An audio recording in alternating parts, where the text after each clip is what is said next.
আগামীকাল যে ঈদ উল ফিতর, সেটা সম্পর্কে কিছু মাসালা মাসাইল জানবো।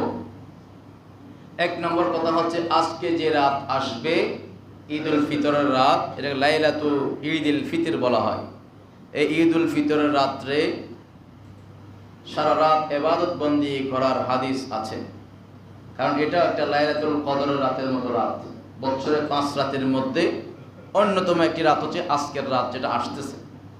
আজকে সূর্য ডুবার পর থেকেই আল্লাহ রাব্বুল আলামিন আহকামুল হাকিমিন, আল্লাহর বান্দা যারা আল্লাহকে স্মরণ করবে, ইবাদত বন্দেগীর মধ্যে কাটাবে, তাদের জন্য উন্মুক্ত ক্ষমা মাফের ব্যবস্থা রেখেছেন। আলহামদুলিল্লাহ। আল্লাহ পাক আমাদেরকে আমল করার তৌফিক দান করুন, বলুন আমিন। এই রাতের মধ্যে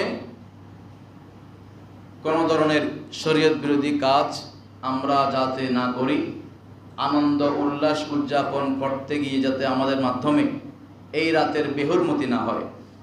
আমরা লাইলাতুল কদরকে যেভাবে উদযাপন করি, সম্মান করি, রাতটা কাটাই আমরা ইবাদত বন্দেগীতে, আজকের রাত আমরা অবহেলায় না কাটিয়ে হয়তো দেখা যাবে আজকের এই রাতটা আমাদের জন্য জীবনোত্তর শেষ ঈদ উল ফিতরের রাত।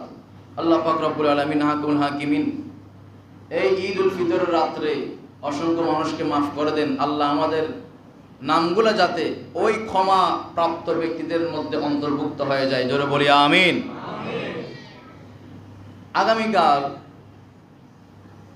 প্রথম কাজ যেটা ফরজ, সেটা হচ্ছে জামাতের সাথে ফজরের নামাজ আদায় করা। এটা আপনারা অবহেলা করবেন না। আমাদের বেশি অবহেলা হয় ঈদ উল ফিতরের দিন ফজরের নামাজ। 10-12 জন মুসল্লি ফজরের নামাজ হয় না, কিন্তু ঈদের জামাতে জায়গায় দেওয়া যায় না। আপনারা রাগ করবেন না, এগুলো আমি শরীয়তের মাসালা হিসেবে বলতে হচ্ছে। ঈদ উল ফিতরের নামাজের আগে ফজরের নামাজ, এরপরে সূর্য ওঠার পরে গোসল করে আতর গোলাপ লাগিয়ে ঈদগাহের মধ্যে আসবে। ঈদে আসার আগেই আপনারা ফিতরা আদায় করার চেষ্টা করবেন, পরেও দেওয়া যাবে, তবে ঈদের নামাজের আগে ফিতরা আদায় করাটা মুস্তাহাব। ঈদের দিন এক রাস্তা দিয়ে আসা এবং আরেকটা ভিন্ন রাস্তা দিয়ে যাওয়া আমার নবীর সুন্নাত। এরপর একটা হাদিস শরীফ, মিশকাত শরীফের হাদিস 1346 নম্বর। ওয়ান ইবনে আব্বাস রাদিয়াল্লাহু আনহু আন্না নবী সাল্লাল্লাহু আলাইহি ওয়াসাল্লাম সাল্লা ইয়াউমাল ফিতরি রাকাতাইন লাম ইউসাল্লি ক্বাবলাহুমা ওয়ালা বা'দাহুমা, মুত্তাফাক আলাইহি। ঈদের দিন রাসূল করিম সাল্লাল্লাহু আলাইহি ওয়াসাল্লাম ফজরের নামাজের পরে ঈদের নামাজ পর্যন্ত আর কোনো নফল নামাজ পড়েননি, এবং এরপর যোহর পর্যন্ত আর কোনো নফল নামাজ পড়েন নাই। রাসূল করিম সাল্লাল্লাহু আলাইহি ওয়াসাল্লাম ঈদের দিন ফজরের নামাজের পর থেকে যোহর পর্যন্ত ঈদের নামাজ ছাড়া আর কোনো নামাজ পড়েন নাই। এরপরে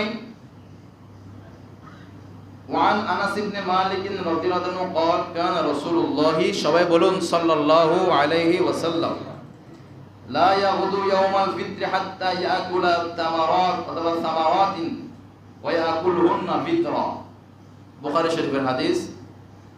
রাসূল করিম সাল্লাল্লাহু আলাইহি ওয়াসাল্লাম ঈদুল ফিতরের দিন খেজুর খাইতেন অথবা মিষ্টান্ন কোনো খানা খাইতেন, মিষ্টি জাতীয়, এবং সেটা বেজুর খাইতেন। বেজুর, একটা খেজুর 3টা অথবা 5টা অথবা 7টা বেজুর করে খেজুর অথবা কোনো মিষ্টি জাতীয় খানা খাওয়া ঈদুল ফিতরের নামাজের আগে, ঈদগাহে আসার আগে, এটা আমার নবীর সুন্নাত।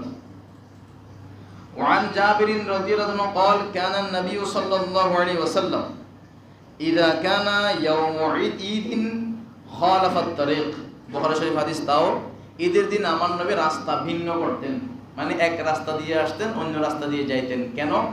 যাতে উভয় রাস্তার প্রতিবেশী সাথে আপনার সাক্ষাৎ হয়, উভয় রাস্তার প্রতিবেশী আত্মীয়স্বজনের সাথে আপনার দেখা হয়, উভয়ের সাথে আপনার কথাবার্তা মহব্বত বাড়ে। এটা হচ্ছে হিকমত। আল্লাহ পাক আমাদেরকে আমল করার তৌফিক দান করুন, আমিন।